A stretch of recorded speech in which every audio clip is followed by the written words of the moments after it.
Halo, assalamualaikum warahmatullahi wabarakatuh. Mungkin ini video pertama ya tentang merakit PC ya. Kali ini saya akan share video rakit PC gaming budget 7 jutaan. Nah, bagi yang baru mampir lanjut dong di subscribe karena itu gratis.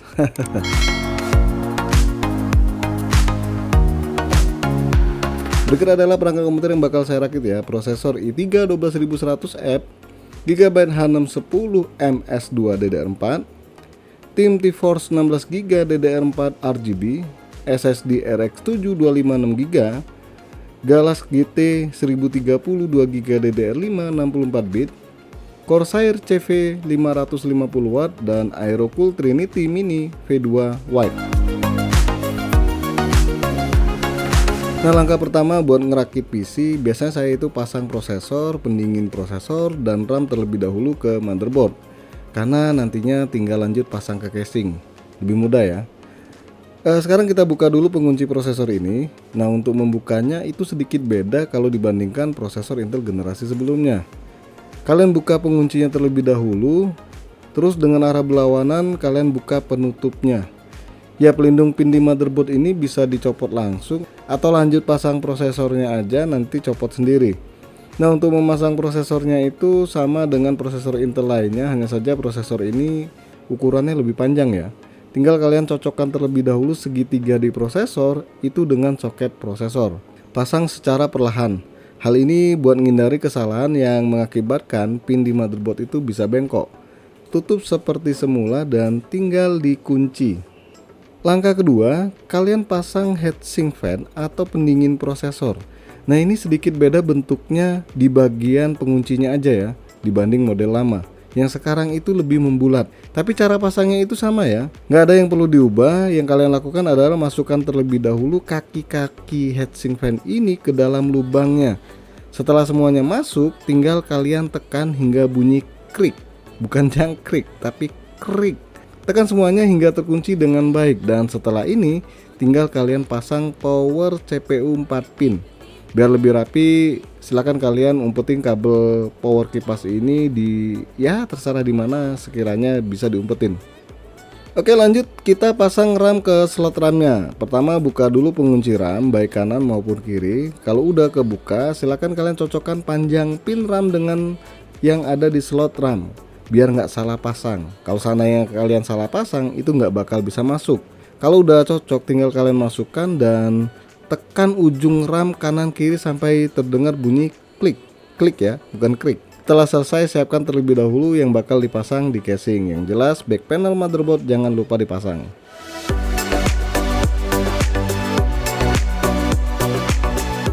Oke, sekarang pasang power supply ke casing. Ya terserah sih, kalian mau pasang motherboardnya dulu boleh, power supply-nya dulu boleh. Tapi saya lebih prefer ke power supply-nya dulu ya. Kalian masukkan terlebih dahulu power supply-nya, terus dicocokkan dengan dudukan power supply di casing. Kalau udah pas, tinggal kalian pasang 4 baut pengunci untuk power supply ini. Nah, baut penguncinya itu ukurannya besar ya, seperti yang ada di video. Jadi jangan sampai salah pasang baut ya. Oke, lanjut buka bracket harddisk terlebih dahulu. Kalian bisa pasang SSD di atasnya atau harddisk pada bagian dalamnya. Terserah ya, mau harddisk juga bisa dipasang di bracket ini di bagian atasnya. Pasang terlebih dahulu 2 baut seperti di video sebelah kiri. Lanjut masukkan ke dalam bracket dan tinggal kalian pasang 2 baut pengunci sebelah kanan. Lanjut masukkan bracketnya dan jangan lupa pasang juga 2 baut pengunci yang ada di bawah casing. Ya, sekarang saya akan memasangkan SSD di bagian belakang casing. Jadi opsinya itu ada di bracket tadi atau juga di casing. Tapi ingat, ini bisa dilakukan kalau kalian belum pasang motherboard ya. Kalau udah terpasang motherboard, ya mesti bongkar lagi motherboardnya baru pasang SSD-nya. Nah, untuk masang SSD ini nggak perlu 4 baut pengunci sih, udah cukup 2 baut ya. Dan ukuran bautnya itu sedikit lebih kecil dibanding harddisk maupun power supply ya. Jadi jangan sampai salah pasang baut. Setelah pemasangan power supply dan juga harddisk maupun SSD, lanjut kalian pasang back panel motherboard. Nah, posisikan terlebih dahulu back panel ini, maksudnya harus sama nanti pas dipasang. Lubang audio, USB, VGA dan lainnya itu masih cocok ya. Kalau kebalik ya terpaksa buka lagi. Nah, lanjut kalian tekan sisi kanan, kiri, atas dan bawah back panelnya itu dari dalam sampai dia terpasang dengan benar. Sebelum kalian memasang motherboard, kalian wajib pasang dudukan motherboard di casing. Nah, kalau udah terpasang seperti yang ada di video, hal ini nggak perlu dilakukan. Atau coba cocokkan terlebih dahulu lubang dudukan di motherboard dengan yang ada di casing ya. Kalau udah klop, lanjut pasang motherboardnya. Nah, angkat motherboardnya dengan kalian memegang pendingin prosesor dan secara hati-hati masukkan motherboard ke dalam casing. Cocokkan juga output input di motherboard dengan back panel. Nah, kalau udah dirasa udah pas, itu tinggal kalian pasang 6 baut pengunci di motherboard ini.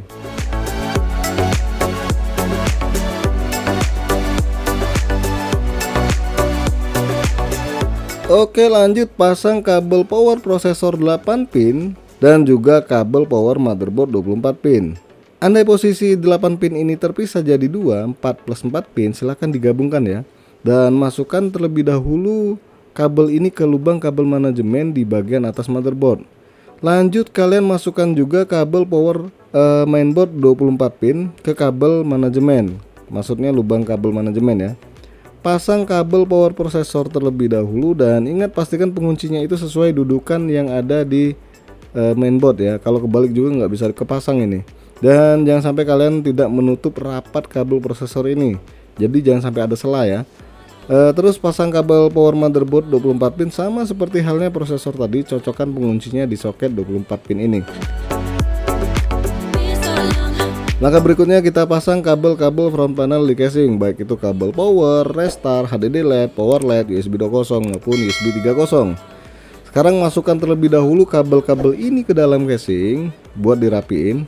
Nah, untuk kabel power reset, HDD LED dan power LED, kalau bingung silahkan kalian lihat buku manual ya. Kalau mau ikut cara saya, pertama pasang HDD LED terlebih dahulu dengan posisi tulisan itu berada di bawah. Nah, sebelah HDD LED itu ada reset. Di atas reset itu adalah power on off. Nah, ini posisi tulisannya berada di atas ya. Jadi posisinya itu berlawanan. Nah, sebelah power on off ini itu adalah power LED plus minus. Jadi yang pertama kali di pin yang pertama, maksudnya bagian atas, itu adalah plus, yang keduanya min. Lanjut pasang front USB 3.0 dan ingat dicocokkan terlebih dahulu biar nggak kebalik. Lagi-lagi kalau kebalik juga nggak masalah ya, karena nggak bakal bisa masuk kecuali kalian tekan dengan paksa. Nah, terakhir pasang HD audio sama USB 2.0 dan ini juga harus dicocokkan dengan pinnya.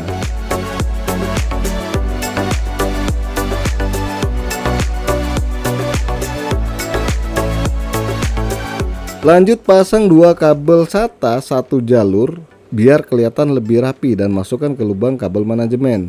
Dan setelahnya kita pasang dua kabel SATA ini ke SSD dan harddisk ya, karena di sini saya pakai SSD yang SATA. Jangan lupa kabel power SATA dipasang ke dua perangkat ini. Dan setelah semua terpasang, tinggal kita rapikan semua kabel-kabel yang berantakan tadi menggunakan kabel tis atau ya terserah kalian yang sekiranya bisa ngerapin kabel ya.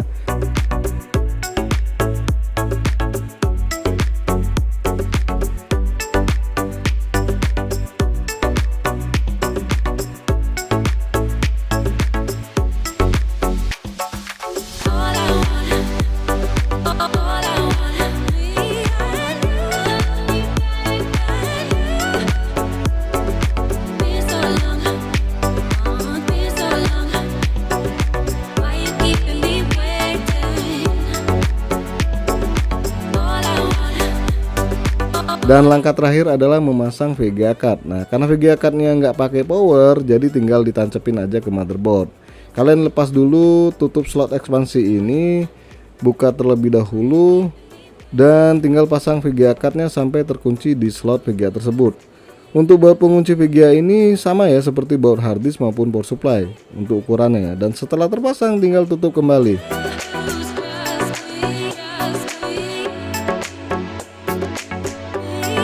Nah, sampai di sini udah kelar merakit PC-nya. Langkah selanjutnya adalah menyiapkan flashdisk yang berisi Windows 10 atau Windows 11. Terserah ya, di video ini saya pakai Windows 10 versi paling baru ya. Dan untuk transfer Windows ke flashdisk itu biasanya saya gunakan Rufus. Dan minimal flashdisk yang bisa dipakai adalah 8GB atau di atasnya.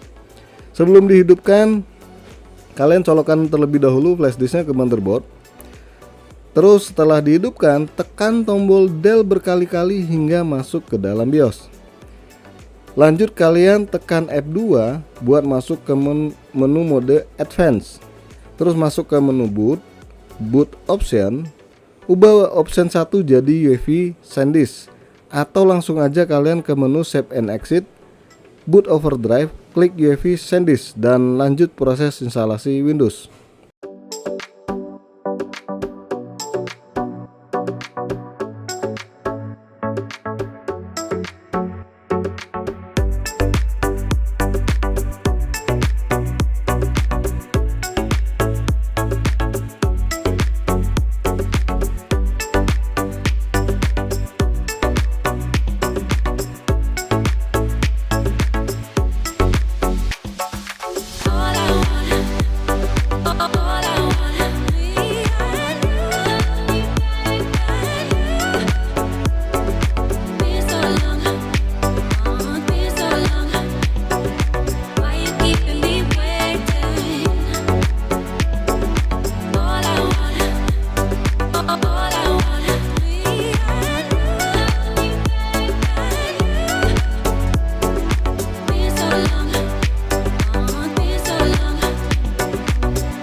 Ya, rasanya sampai di sini saja dulu ya rakit PC gaming murah budget 7 jutaan. Jangan lupa untuk subscribe, like, dan share. Dan bagi yang penasaran gimana hasil kemampuan dari komputer ini, silahkan kalian lihat di deskripsi.